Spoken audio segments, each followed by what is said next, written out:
What unfolded in Caracas was not justice. It was spectacle. And like all spectacles of raw power, it was designed less to resolve a crisis than to remind the world who holds the biggest hammer and feels entitled to swing it without asking permission. The seizure of Nicolas Maduro by U.S. military force was immediately wrapped in triumphalist language: precision, dominance, unmatched capability. Those words were not chosen accidentally. They were chosen to intimidate. This was not merely an operation. It was a performance meant to be watched, remembered, and feared. A foreign capital plunged into darkness. Helicopters slicing through the night sky. A head of state removed like contraband. The message was unmistakable. Sovereignty exists at the pleasure of American power. No amount of legal framing can sanitize what happened. This was not an arrest carried out through extradition, international warrants, or multilateral consensus. This was a unilateral military incursion into a sovereign nation, executed without transparency, without global authorization, and without regard for the international order the United States claims to champion. When a superpower discards the rules because it believes it's self-righteous, it does not strengthen law, it hollows it out. There is no shortage of reasons to despise Nicolas Maduro. His rule has been marked by repression, economic collapse, corruption, and cruelty. Millions of Venezuelans fled their homeland under his watch. Dissent was crushed. Institutions were hollowed out. Elections were mocked. These facts are real, documented, and tragic. But acknowledging Maduro's failures does not grant a blank check to foreign militaries to decide, unilaterally and violently, when leadership changes occur. Justice does not descend from the sky with blackout technology. Justice does not arrive escorted by warships. Justice is not declared complete simply because the strongest actor declares it so.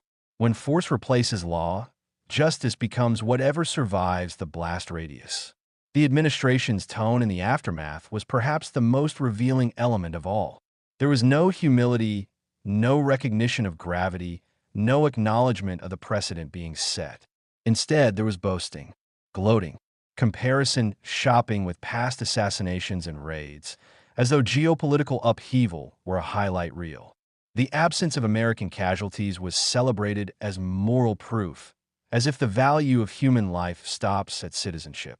Even more disturbing was the open declaration that the United States now intends to run Venezuela until it determines that a transition is complete.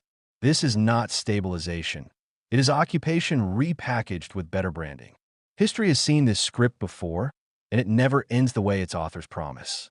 Temporary control becomes prolonged influence. Advisory roles become authority. Reconstruction becomes dependency. And until further notice, quietly stretches into years. The rhetoric of liberation collapses entirely when paired with economic intent. The almost immediate pivot to Venezuela's oil, who will fix it, who will profit from it, who will manage it, strips away the moral camouflage. This was not just about removing a dictator.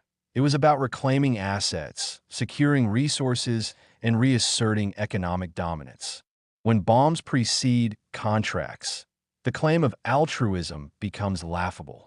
The justification centered on drug trafficking and gang violence deserves scrutiny, not applause. Yes, transnational crime is real. Yes, narcotics devastate communities. But these are global problems, not uniquely Venezuelan ones, and they have never been solved by military occupations masquerading as police work. If criminal harm alone justifies armed intervention, then nearly every nation on Earth could be deemed a legitimate target by a sufficiently powerful accuser. This logic is not just dangerous, it is contagious. Other powers are watching. If the rules are optional for Washington, they will soon be optional for Beijing, Moscow, Ankara, and beyond. Every future incursion will cite this moment as precedent. Every future violation will point back to Caracas and say, "You did it first." The invocation of hemispheric dominance is particularly alarming. Framing Latin America as a zone to be controlled rather than a region of equal sovereign states resurrects the worst instincts of imperial foreign policy. It reduces complex societies into strategic squares on a chessboard and treats their people as collateral to a broader display of power. This is not leadership. It is ownership rhetoric dressed up as security doctrine. Perhaps most damning is what was not discussed. There was little mention of Venezuelan civilians. Little concern expressed for unintended casualties, displacement, or trauma.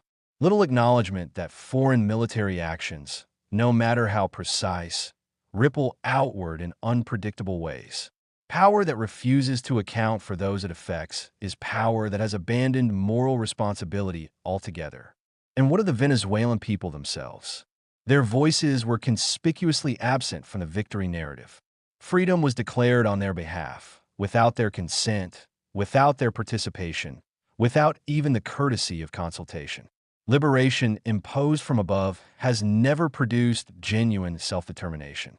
It produces resentment, instability, and the slow erosion of trust. Removing a tyrant does not automatically create democracy. It does not rebuild institutions. It does not heal economies. It does not erase trauma. Those things require legitimacy, patience, and local ownership, none of which can be delivered at gunpoint.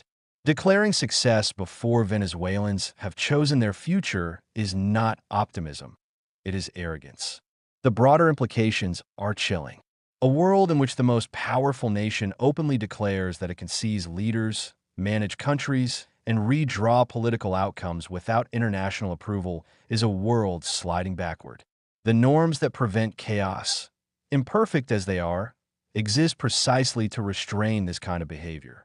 When they're discarded by those who benefit most from them, collapse follows. This operation will not be remembered as a triumph of justice.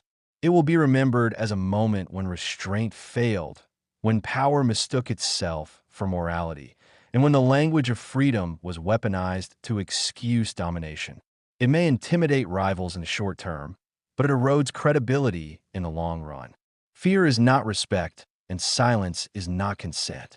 History is unforgiving to empires that confuse force with legitimacy. The applause fades. The consequences remain.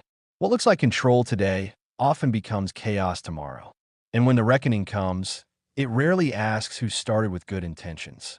Caracas went dark that night, but the darkness did not belong to Venezuela alone. It spread into the global order, into the meaning of sovereignty, into the fragile idea that power can be restrained by principle. Whether that darkness deepens or recedes will depend not on military capability, but on whether anyone is still willing to say, clearly and without fear, this was not justice, it was domination.